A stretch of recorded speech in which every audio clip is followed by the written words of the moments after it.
Hello friends, welcome to my channel. இன்னைக்கு இந்த வீடியோவில் நம்ம என்ன பார்க்க போகிறோம் அப்படின்னா வரமிளகாய் தேங்காய் சட்னி தான் பார்க்க போகிறோம். இந்த சட்னி செய்கிறது ரொம்ப ஈஸி. வெறும் 2 நிமிஷம் போதும் இந்த சட்னி செய்கிறதுக்கு.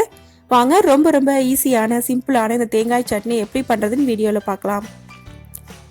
அதுக்கு முதல்ல நான் தேங்காய், பொட்டுக்கடலை, இஞ்சி, பூண்டு, வரமிளகாய் எல்லாம் எடுத்து வச்சுருக்கேன். அது எல்லாத்தையும் 1 by 1 மிக்சி ஜாரில் ஆட் பண்ணிக்கலாம். ஒரு துண்டு இஞ்சி, 3 பல் பூண்டு ஆட் பண்ணியிருக்கேன். கூடவே காரத்துக்கு ஏற்ற மாதிரி ரெட் சில்லி அதையும் ஆட் பண்ணிக்கோங்க.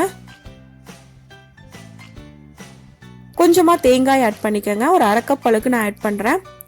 1/2 கப் அளவுக்கு பொட்டுக்கடலை அதையும் ஆட் பண்ணிக்கோங்க. இப்போ இதுக்கு தேவையான அளவுக்கு உப்பு சேர்த்துக்கலாம். இப்போ எல்லாம் ஆட் பண்ணியாச்சு. இதை முதல்ல பவுடர் பண்ணிக்கலாம். அடுத்ததாக கொஞ்சமாக தண்ணி ஊற்றி சட்னி அரைச்சிக்கோங்க. இப்போ சட்னி ஃபுல்லாக அரைச்சாச்சு. அடுத்ததாக இதை தாளிக்கிறதுக்காக ஒரு கடாய் எடுத்திருக்கேன். அதில் 2 ஸ்பூன் அளவுக்கு எண்ணெய் ஊற்றுறேன். எண்ணெய் நல்லா ஹீட் ஆனதுக்கு அப்புறமா 1 ஸ்பூன் அளவுக்கு கடுகு உளுந்தம் பருப்பு ஆட் பண்ணிக்கோங்க.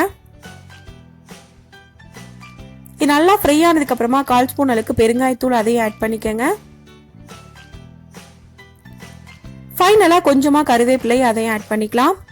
இப்போ இது எல்லாம் நல்லா ஃப்ரை ஆனதுக்கு அப்புறமா இந்த சட்னியில் நம்ம ஆட் பண்ணிடலாம்.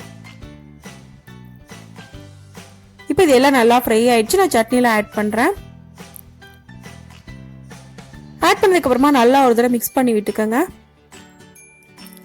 இப்போ நமக்கு ரொம்ப ஈஸியான சிம்பிளான வரமிளகாய் தேங்காய் சட்னி ரெடி ஆயிடுச்சு. இந்த சட்னி செய்யறது ரொம்ப ஈஸி. இந்த சட்னியை இதே மெத்தடில் நீங்களும் செஞ்சு பாருங்க.